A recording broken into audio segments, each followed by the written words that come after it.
Today on City Cast Madison. Every day this week, we're visiting some of the Madison area's hottest tourist attractions and asking the question, as a local, is it worth the hype? Today, we're at House on the Rock near Spring Green, Wisconsin, about an hour west of Madison. And while it's indeed a house on a rock, the house is just one part of a much larger museum-like complex. Dreamed up by architect Alex Jordan Jr. as a forest retreat, it's now home to collections of Americana memorabilia, including rooms full of self-playing musical instruments. I'm here exploring with producers Molly Stentz and Dylan Brogan. It's Tuesday, July 11th. I'm Bianca Martin, and it's Tourist Trap Week!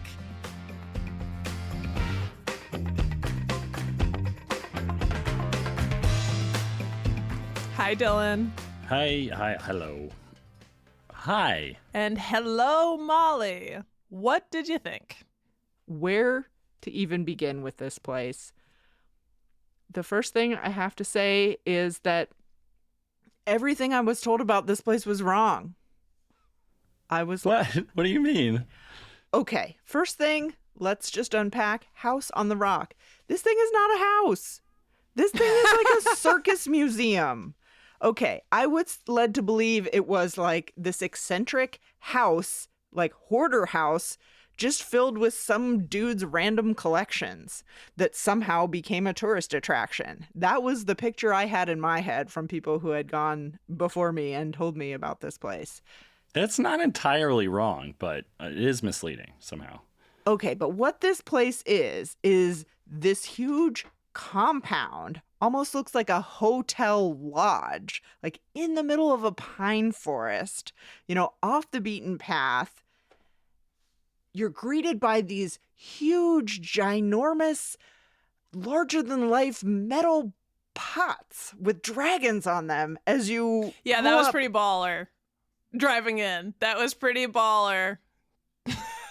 And then Set the scene. Yes, you enter this compound that is like, it is like a circus gone mad, but like also it gave me Twin Peaks vibes of like 70s sunken living room, Italian restaurant, stained glass. It reminded me of my grandma's house, which I grew up in for a time. So at first I was like, okay, home. Just the very beginning. And it was definitely so much bigger than I thought. Yes, so this was a house that was built by yet another eccentric Wisconsinite who started out with a house and then turned it into this massive compound complex museum. I mean, it's like a Smithsonian of random carnival objects. So this guy's name is Alex Jordan, and this was like a picnic spot for him, and then he built this house on the rock. And it is a really cool, interesting house. And then I guess the story is people were like, what is with this house? We want to check out this house. We want to party in this house. And eventually he did that, and he started charging admission, and then he built these other sections. So there's this tribute to nostalgia then, and like these streets of yesteryear. And then there's this whole part with like these music machines where you have mannequins like playing violin and tuba and all this stuff. And then there's this other house he built called the Gatehouse, and this infinity room, and he just kept building. Yes, he just kept going and going and going. And a Heritage to the Sea section where there is just a huge fiberglass whale fighting a squid that's like 3 stories tall, and it's surrounded by model ships and stuff. Like, it's really hard to explain this place because it's weird. It truly is. There is an evolution, because when I first got in, I was like, this is the 1970s, which I love, but it doesn't look that different. Like, I was kind of like underwhelmed at first. And then I realized we had barely scratched the surface. I mean, that's the thing you have to wrap your head around. It's like, it's called House on a Rock, and yes, there is a house, and it is built on a rock. But actually, this thing is like Disneyland. This thing is like a whole compound. It's a whole museum. It is many, many rooms. I did not believe it because they tell you like, oh yeah, it should take you 3 hours. Plan on 3 hours. Like, That's if you're running through it. and I was like, how does it take that long to go through a house? It is way more than a house. Yeah. It is a whole adventure zone. My favorite part actually is the actual house. And I think that maybe it's because I have been there. I've been there at least 6 times. So, and you guys hadn't. So I think going You've there been the there first 6 time, times? at least. Didn't know that. But you were our tour guide.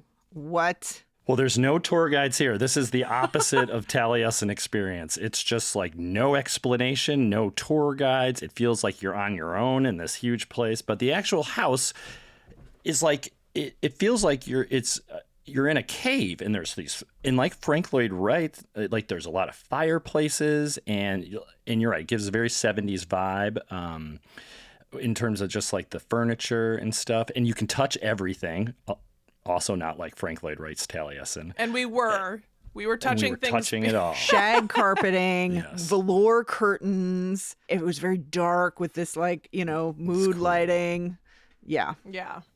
And he did used to have parties in it. It is the coolest party house you could think of. And it's built into the rock, which is dope. Yeah.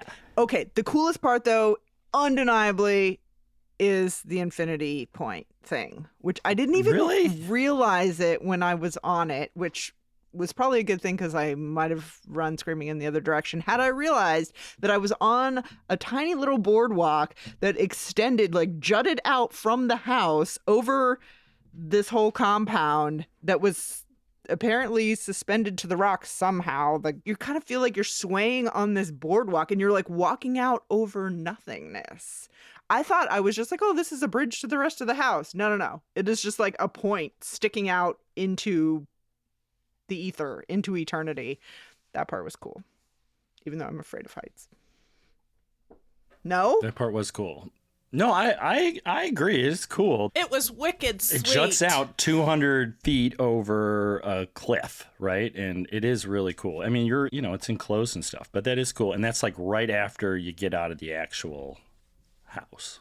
Yeah. And you don't necessarily know, just like as a first timer, like I didn't know where I was going. I was just like, kind of almost gives an airport vibe. Like I'm walking down down a hallway, and then all of a sudden you like look down and it's like, oh, I am very high at the top of the pine forest at the point reaching over the rocks. Lots of hallways. He was really into hallways and really into dead ends, it must be said.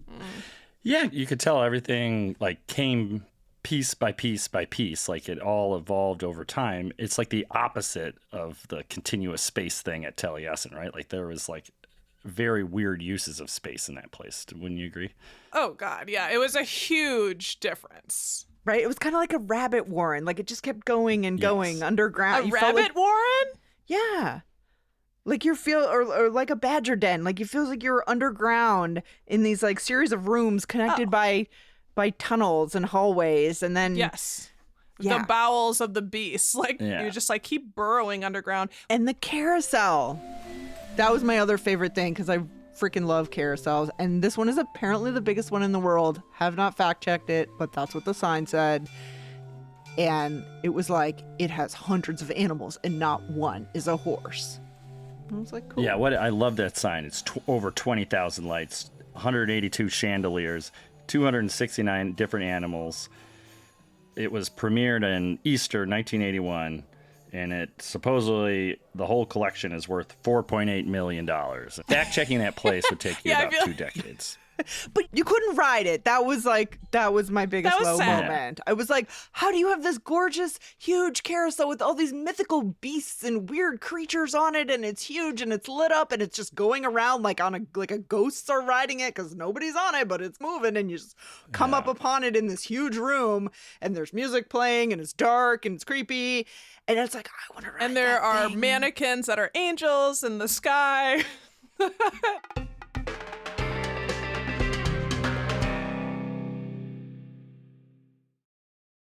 Well, and a huge part of this place too, like with the streets in yesteryear and all these different sections, are these like coin-operated like music machines where, and they came. There was a bunch of them, and and they really varied. Was that your favorite part? I'm fascinated by these machines, right? Because it's like you put in a quarter, and then all of a sudden these like instruments are all running off like jimmied machines, and like their accordions are going back. You guys fell in love with things early on, the house and the infinity room, and then I was excited to hear about the carousel, and now we're talking about the music. And my favorite room was the organ room, which is close to the end. And I'm not talking about human body part organs. No way. No way. Yes. That was your favorite part? 100%. Nuh-uh. 100%. Yes. Let's just note that the carousel room that we're all like gushing over is very similar to the organ room in terms of the red lighting, and like the Yes. organ room feels like maybe honestly like the end result. All of these instruments are playing by themselves, but in this like very weird, awesome, confusing way, and all these different rooms. And then the organ room is like timburton.com. It's like 7 layers deep, and the chandelier, which by the way, I've been in love with chandeliers since I was a little kid because I'm very similar to an ostrich. I love things that are shiny. The organ room chandelier is like a crazy Christmas ornament that's lit up in red, like Notchbiel. You know, if you've been in Notchbiel, it's got all of these Chinese red lanterns. You know, that beautiful hip That red is the lights. vibe. That is Yeah. the vibe. It's Notchbiel vibes big time, except for this room is like, I don't know, it's like spiral staircase after spiral staircase. I mean, I just love music. So it was the culmination to me of all of these smaller music rooms. And there were like all of these organs everywhere. And I was just enchanted. I don't know. It was very like twisty, topsy-turvy. I found happiness there. Yeah, I'm really fascinated by these music machines too, like just as like creations that I think they're really weird, and it's really cool how they make all these instruments play by themselves, but there are too many of them, and they have varying degrees of, because so I like the house. You've already been there 2 hours. We've coin operated all these weird machine and then it just keeps going. And at some point you just see like all these mannequins in an orchestra, and they're all just like looking weird and pretending to play instruments. And I said it there. It feels like we might have died, and this is hell, and this is what we have to endure our entire life. And the air starts feeling very trapped. It feels very claustrophobic. I don't know what's going on, but it just,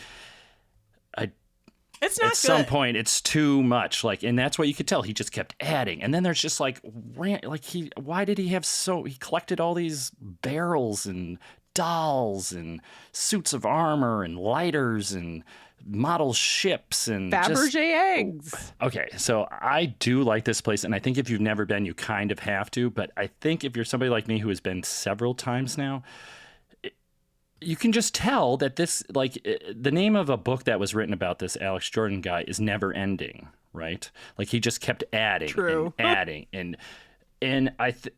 but then it stopped when he died or sold it or whatever. Like, it stopped evolving. And I think that is the negative thing with that place, is that it should have kept evolving. They should have put new music machines in. Is this your retirement plan? It seemed like very organic, but it's just by the end of it, you're just like, what the hell? There's too much of this. It seems dirty. It's all flim flam. Like, I think it just lacks a staying power if you've never been there. Like, it wears off the weird trippy vibes in the beginning. After a while, you're just like, okay, I'm ready to not be here anymore. It's almost the inverse of Taliesin, which Taliesin is like falling to the ground, but its style is like forever. Like, it was like classic, stylized, and I felt the same way at the end of this one. I was like, what is this heap of junk? Like, after it gets bad at the end. Like, they're not even trying anymore. There's just a huge plastic horse that was like, this is not an interesting display at all.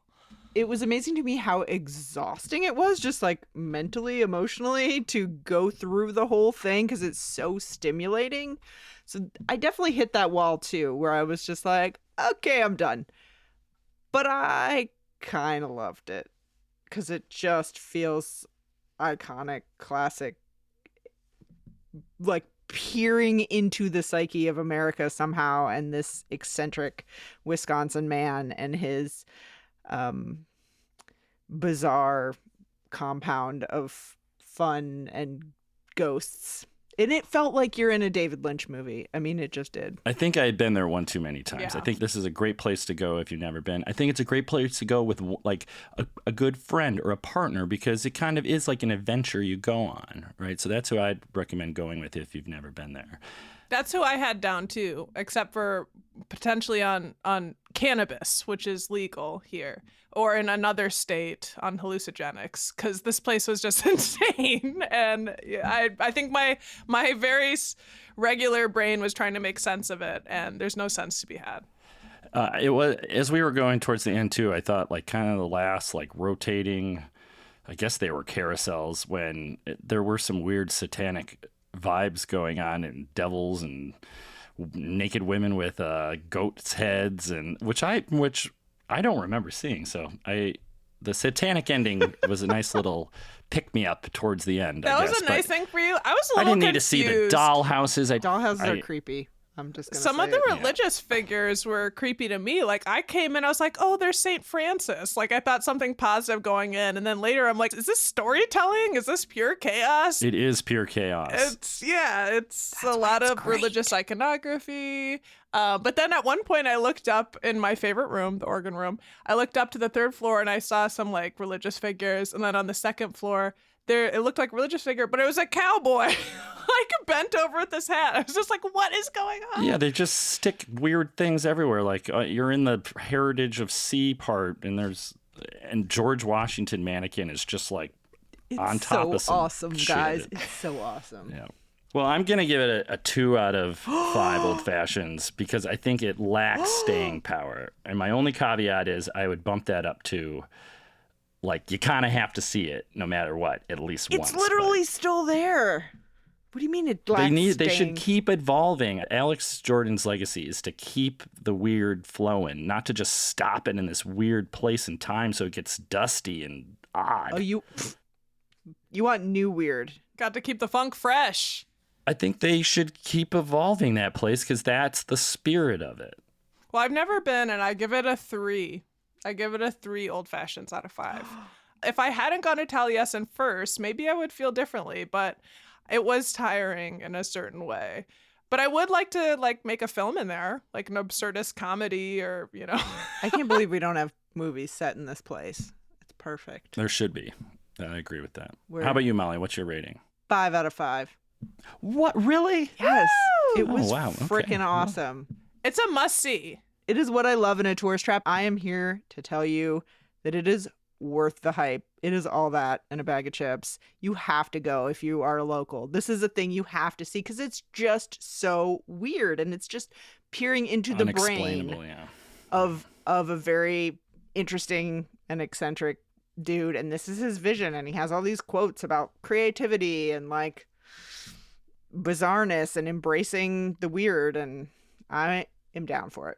And if I could tailor mine, I'm going to keep it at 3 old fashions, but I will say some of that place was a solid 5. Was a solid, so magic filled, so magic filled, and you absolutely, like, if you haven't seen it before, like, it's a must see. And then the walls close in and there are Disorienting. dolls everywhere for a half an hour. It was the perversity. I don't know. Maybe I just have a little bit of a weak stomach. But also the beauty of this place is like you can go at your own pace. You can go as fast, as slow as you want. You can skip the parts that creep you out. Can you, Molly? There were a lot of creepy faces in there. The room of dolls.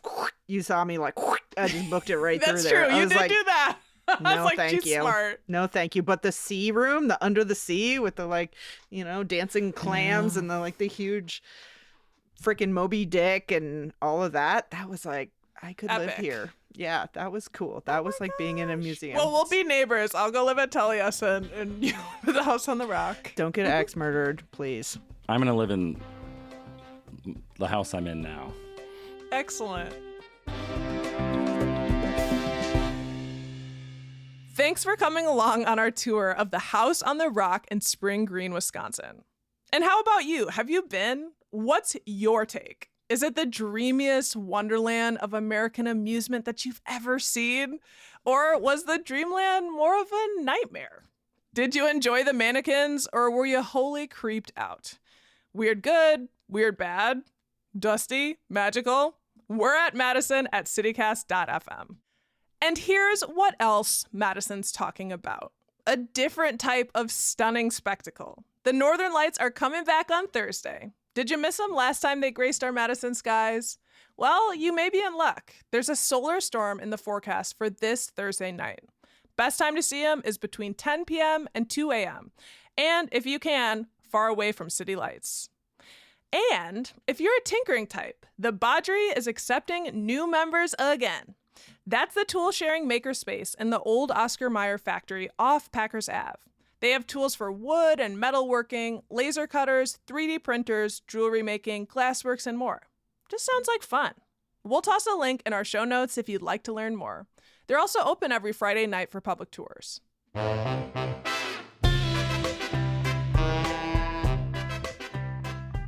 That's all for today here on City Cast Madison. I'm Bianca Martin. If you enjoyed the show, why not share this episode with the biggest collector in your life? Tomorrow, we're going somewhere cool, literally. Join us as we delve into another subterranean adventure. Come along for the ride.